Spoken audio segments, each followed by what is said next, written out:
Good morning everybody, Jason here, and it's the 25th I think, yeah, and it's 7:05 in the morning and we're on the tram and we're on our way to Sintra and a couple of other places as well, like an 8-hour round coach trip, so it should be good. Yeah, that's Maisie's early look. We're sat right at the front of the tram today so you can see the driver. So we've been picked up by our bus. It's actually like a little van, sort of 8-9 seater.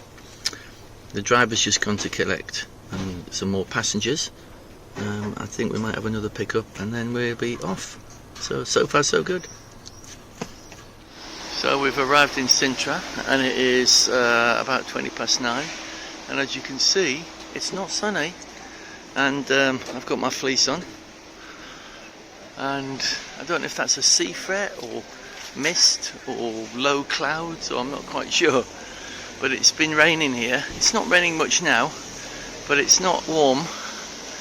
It's kind of hard to believe, but it was so hot in Lisbon yesterday and a couple of days before. But let's see what this place has to offer.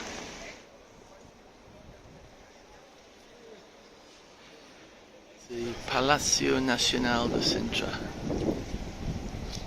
and it's foggy, misty, rainy, whatever. The girls are sheltering there, just waiting while the drivers park the vehicles. That building's seen better days. And the valley completely covered in mist. I think it's actually low cloud, because I think we were at a little bit of an altitude here. So I think it's just cloud.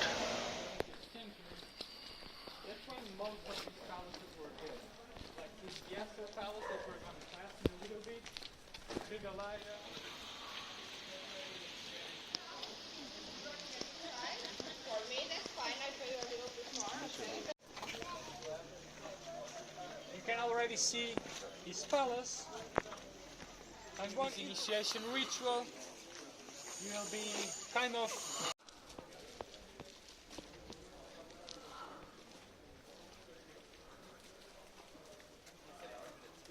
This is where we're going now, to Regalia. This is just the ticket prices. So we bought our tickets, and this is the entrance we managed to come in. This actual entrance in there where you actually come through, that was originally stables. So this whole complex has a bit of a history. Like a lot of Sintra, it was occupied by the Moors in the sort of 700s, and then for about 400 years the Moors gradually drove the Christians, Portuguese, all the way up to the north of the country, where they stayed for more or less 400 years. And then there was like a Christian resurgence and they came back down, and then they drove the Moors out. And primarily it was, or credited with a lot of this history, or this driving out of the Moors, was the Knights Templar. And this site that we're on now was originally a farm that was granted to the Knights Templar in recompense and in thanks for driving out the Moors out of Portugal in, I guess, sort of 1200s, that sort of time. And then the further to that, the history of this site was that this was acquired by a chap whose parents had gone to Brazil in the early 1800s, and they'd managed a rags to riches story. They'd, surprisingly, and much to everybody's consternation, they'd managed to make themselves super rich. And then when their son was born, they sent him at age 18 to Lisbon to go to university. And he was also very rich, and then eventually in about sort of the 1890, that sort of time, 1890, 1900, he bought this plot which had previously been Knights Templar, and he converted it into what you see today. So maybe built a castle on it, and then he developed various different things. He was a mason, and so there's this famous well here which we'll see a little bit later, where they did initiation rites for Freemasonry, and also a chapel where they did similar sorts of things. So let's go around these gardens and have a look. So I think we're going to go to the initiation well first, which is kind of at the top of the hill. Apparently, if this fog ever blows off, there's going to be some fantastic views that we will see. So we're going to go up these steps. We're kind of hoping that this is the same way as the main road.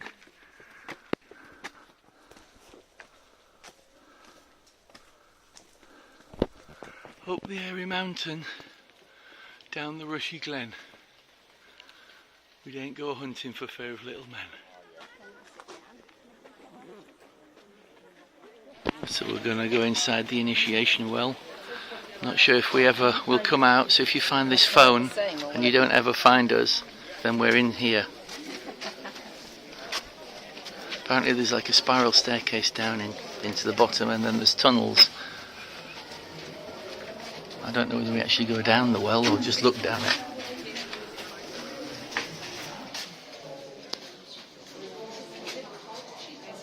Oh my goodness, we're going down there.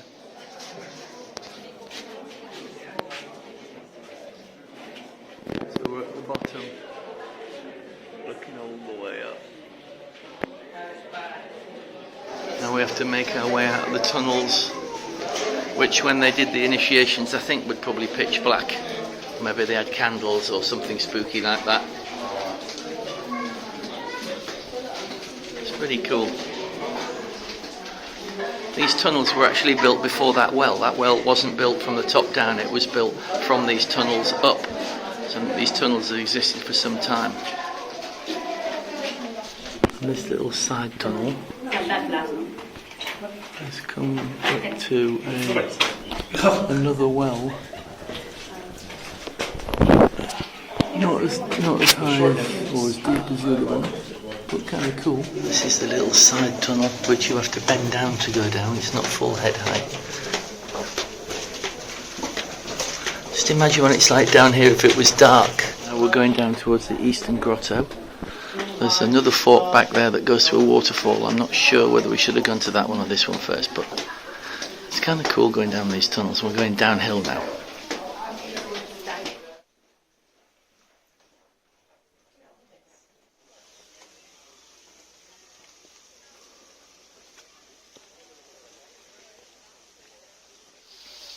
And this is the waterfall that went down the other fork.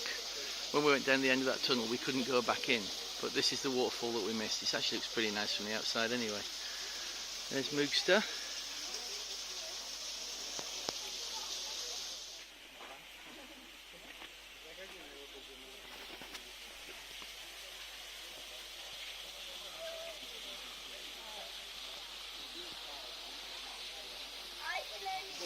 Inside the wall, they will be able to go down the wall. And back then there were many exits from the wall.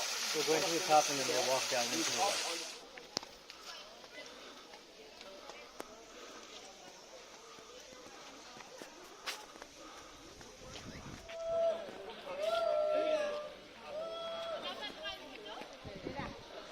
Hey everybody, here we are at, what's it called? Sintra. Well, we're in Sintra, but what's the site called? Region area? Regalia. Yeah, something like that. We're at the top of the little tower, and there's not too much to see because of the mist. It's very atmospheric. There's not an awful lot to see. What's your head, Mason? That's the waterfall down there.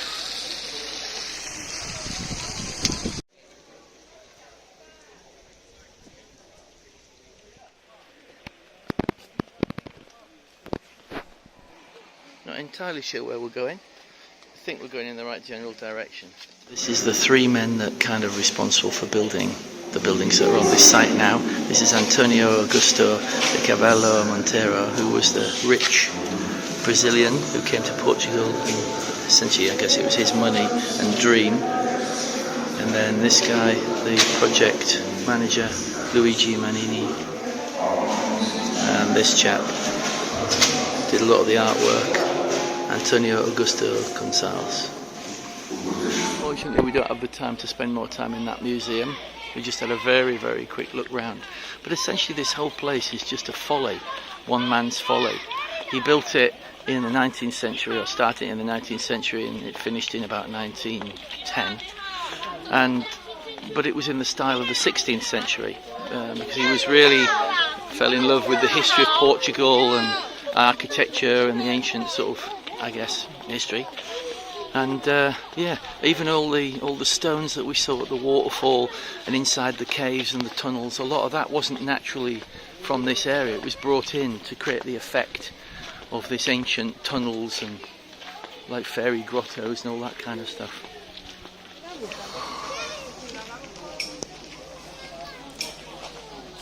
Everywhere you look there's gardens and crazy buildings.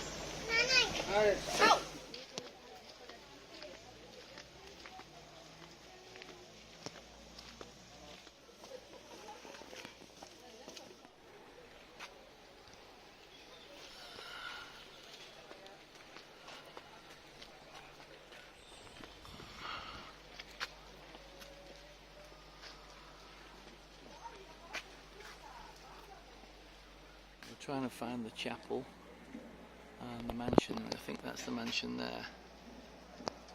It's a bit misty.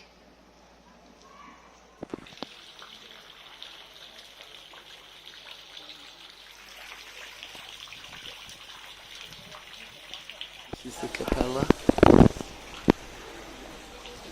which is currently undergoing restoration work.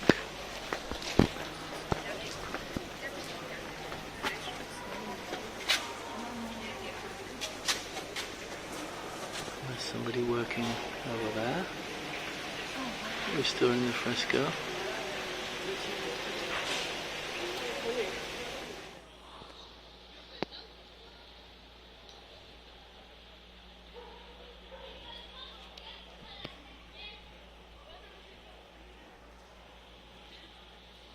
So this is the main castle.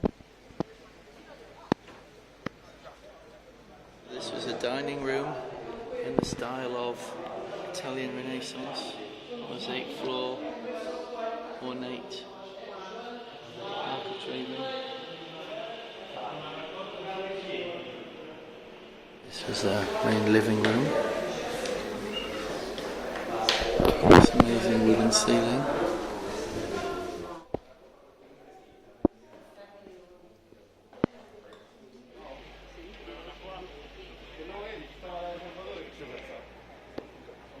So we've driven from about 30 minutes from Sintra to the westernmost place on the continental of Europe. So that lighthouse there was built in about 1770, and it was kind of one of a chain of defensive mechanisms that helped protect the coast of Portugal from foreign invaders. I guess maybe the British even. So let's go and have a look. It's very windy here and it's cool, although it's not quite as rainy as it was in Sintra. So we're not ending up in Scarborough by mistake. We're not due in Scarborough for nearly another week. Oh my goodness. There's a nice view over there.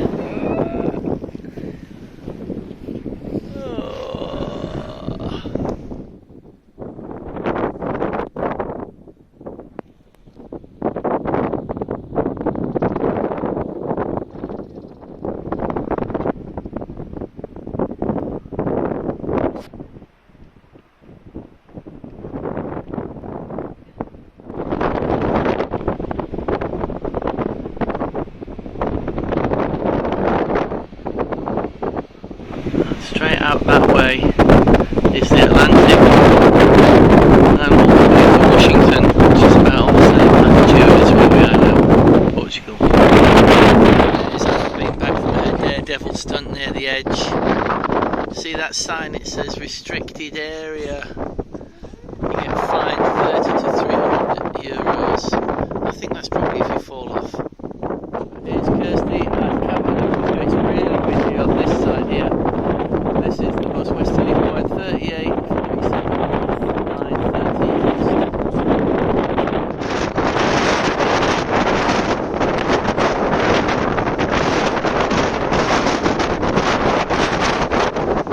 Really, really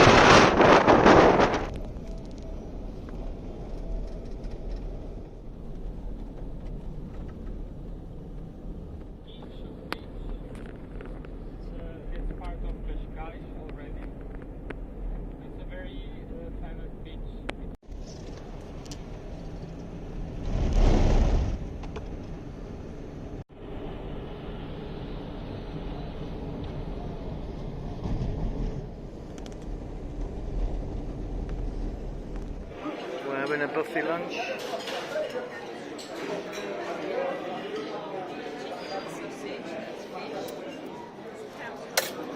Some lovely sausage, some octopus, some prawns, some fresh salad. Kirsty's got a similar sort of thing, and Maisie's got sushi. So this is the beach at CasCais.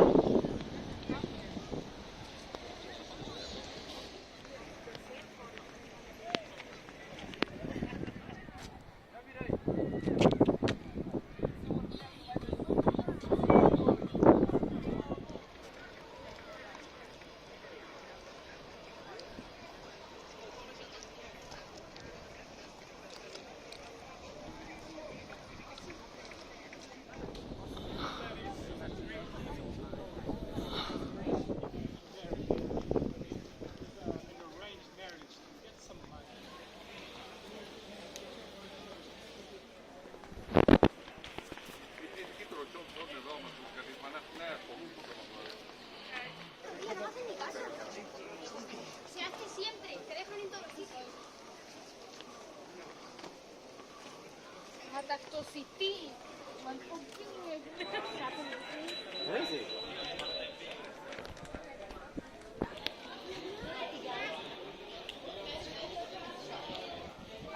Here we are now at Pena Palace, and this palace, like a lot of the other monuments here in Portugal, was built in a number of different stages. So initially this was built as a monastery to commemorate the return of Vasco da Gama from India. So he set off in about 1497 to try and find a route by sea to India for the spice trade. And by 1498 he got there, and by 1499 he got back again. And the king at the time was doing some hunting on the top of this mountain, because a lot of the monarchs at the time spent their summers in this region, in and around Sintra. And he was out hunting, and reputedly he looked from a balcony we're going to go to in a minute, and about 5 kilometers away he could see Vasco da Gama's ship returning from India full of spices, essentially signalling the opening of the trade route which would make or help make Portugal rich. So in commemoration for that he built a monastery up here. This is the entrance to the Triton Terrace, and this is the Triton sea monster.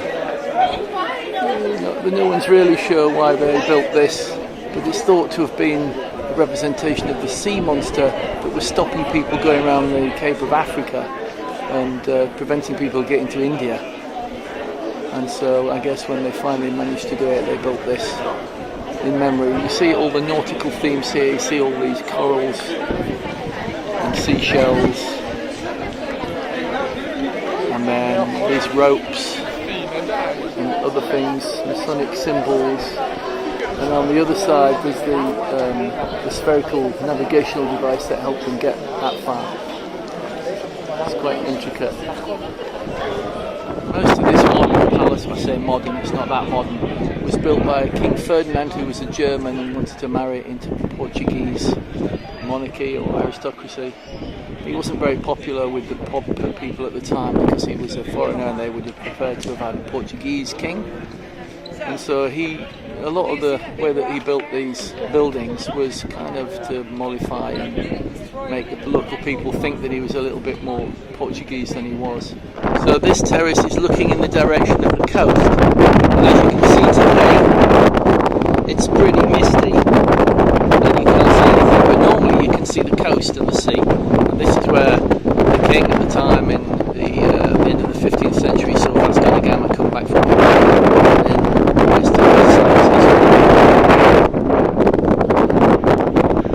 And normally on a good day this is a fantastic view from this balcony, but obviously not today. This is looking back at that terrace that we've just been to. I don't know why I'm filming this, there's really nothing to see.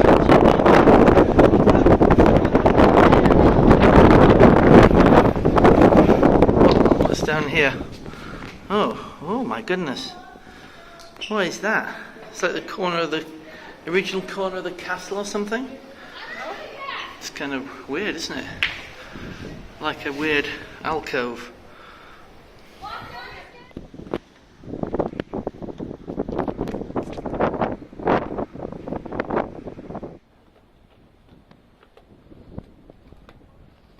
around the other side, all the way around the palace now. If you can see the different sort of architectural styles. That's the entrance down there we came in through.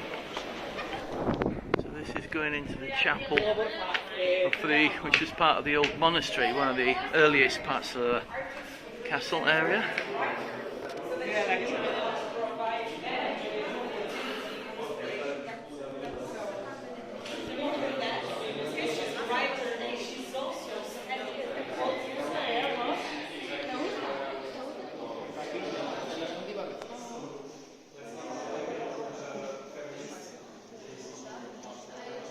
This is St. George slaying the dragon.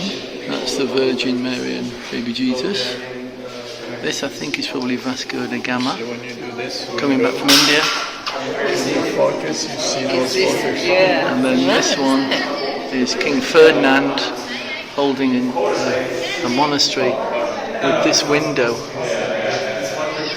Is this stained glass window?